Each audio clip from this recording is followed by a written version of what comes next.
अरे बाप रे बाप, बहुत खांसी आ रही है। ये सर्दी शुरू होती नहीं है कि जान निकलने लगती है।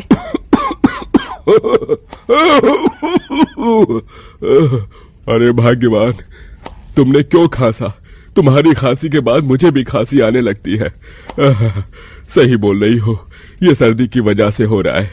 अभी तो और सर्दी पड़ेगी तो हमें कंबल चाहिए होंगे, लेकिन हमारे पास कंबल भी नहीं है। प्रीतम आ गया ना काम पर से, उसे हम बोल देंगे कि कंबल खरीद ले। वैसे तो हमारा लड़का गोदाम में काम करता है, ज्यादा पैसे नहीं मिलते। उसके सारे पैसे तो किराए और राशन पानी में चले जाते हैं। बिल्कुल ठीक कह रही हो।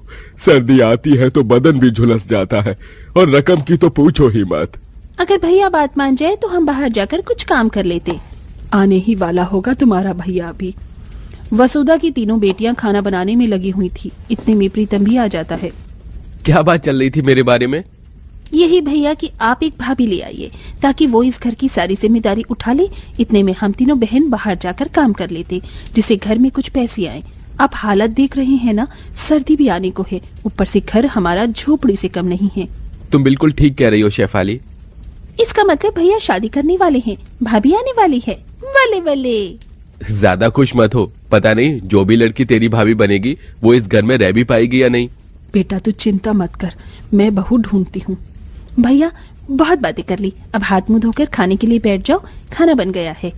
फिर प्रीतम हाथ मुंह धोकर सबके साथ खाने के लिए बैठ जाता है। कुछ दिनों बाद वसुधा नंदिनी नाम की लड़की ढूंढकर अपने बेटे प्रीतम की शादी सामाजिक विवाह समारोह में नाम दर्ज करवा कर देती है, जिससे उनका ज्यादा खर्चा नहीं होता। फिर वो अपनी बहू का गृह प्रवेश करवाती है। आओ बहू, अब से ये छोटा सा ससुराल ही तुम्हारा घर है।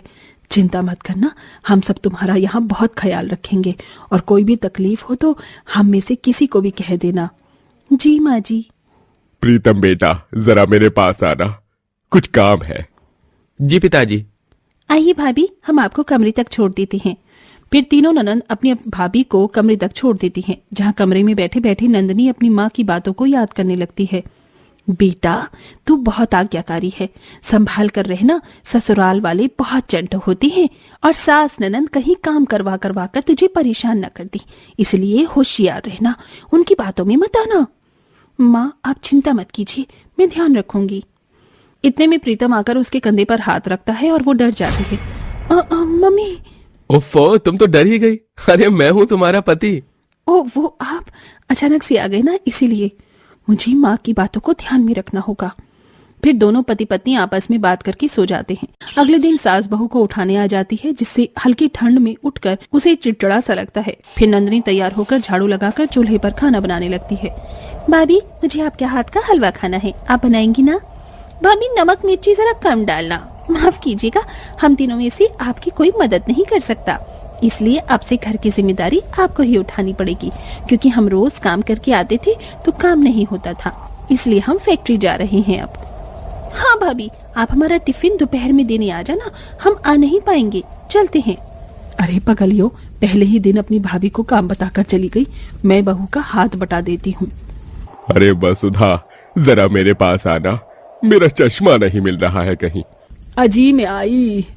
वसुधा बहू की मदद करवाने की जगह हरीलाल के पास जाकर उसका चश्मा ढूंढने में व्यस्त हो जाती है, और इतने में नंदिनी को ही सारा काम वाम चूल्हे पर खाना बनाकर खुद ही तैयार करना पड़ता है, जिससे उसकी आंखें भी धुएं से जल रही थी। मेरी तो आंखें ही फूट गई पहली रसोई का खाना बनाते बनाते। ससुराल आते ही रसोई में अकेला छोड़ दिया, फरमाइश बताकर चली गए, लेकिन कोई मदद करने नहीं आया। और माँ भी सही बोल रही थी, ये ससुराल वाले ऐसे ही होते हैं, बहू पर हुक्म चलाते हैं। बहुत देर हो गई, जरा खाना लगाओ, हम अपनी बहू के हाथ का खाना चखना चाहते हैं। देखो देखो, खाना खाने के लिए कैसे मक्खन लगा रहे हैं, लगता है ससुर जी भी ऐसे ही हैं।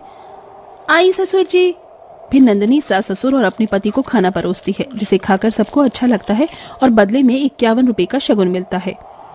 ऐसा गरीब ससुराल है, पैसे दिए भी तो सिर्फ 51 रुपए शगुन में। शुक्रिया माँ जी, पापा जी, आप और लेंगे हलवा? हाँ हाँ बहू। अरे बहू, तू अपनी नंदों को टिफिन देने जाएगी ना, ज्यादा दूर नहीं है फैक्ट्री, 2 गली छोड़कर राशन दफ्तर के सामने ही है। ठीक है माँ जी।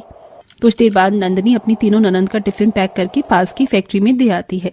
ऐसे ही वक्त गुजरता है। नंदिनी को अपने ससुराल की सारी जिम्मेदारी उठानी पड़ती है, वो भी अकेले ठंड में काम करके। नंदनी मन ही मन ससुराल वालों से चिढ़ती रहती थी। पता नहीं कैसे ससुराल वाले हैं, अब तो सारे ठंडे पानी का काम मुझे ही करना पड़ता है। बर्तन धो, कपड़े धो, कभी कुछ, ऊपर से मेरे पास स्वेटर भी एक ही है। फैक्ट्री से आकर तीनों ननंद आपस में बातें करने लगती हैं। मुझे ऐसे बिल्कुल भी अच्छा नहीं लगता कि भाभी को ही सारा काम करना पड़ता है। पर दीदी, एक तरफ से देखा जाए तो भाभी के लिए ये सही है। ठंड में ज्यादा काम करती रहेंगी तो शरीर में गर्मी बनी रहेगी।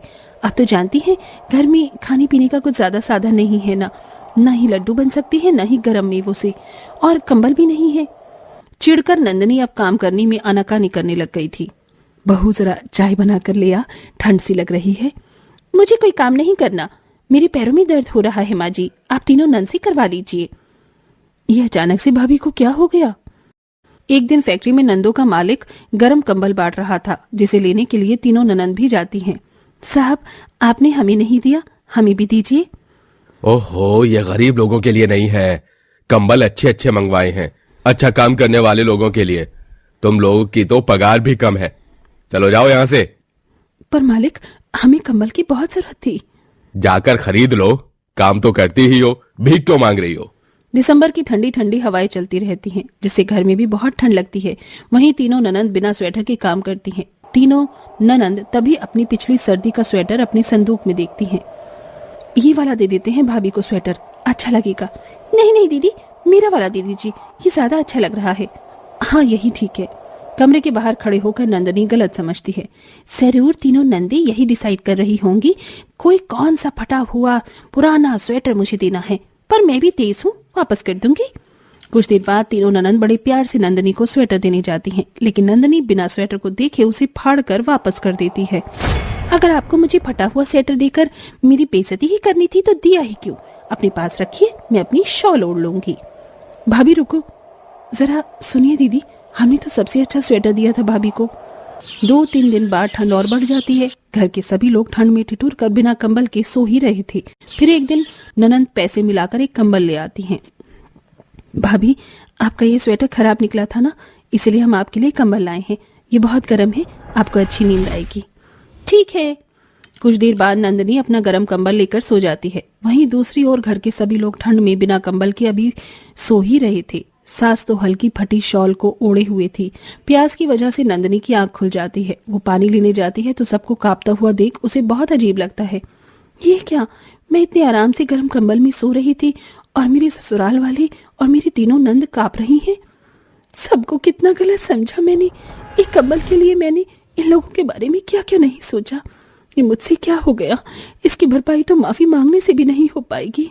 भगवान मुझे माफ कर देना, मैंने अपने ससुराल वालों की क्या दशा कर दी। फिर नंदनी अपना कंबल तीनों ननंद को उड़ा देती हैं और आग जला देती हैं, जिससे घर थोड़ा बहुत गर्म हो जाए, और बैठे बैठे वहीं सो जाती है। ननंद की अच्छाइयां देखकर उसे अपनी गलती का एहसास होता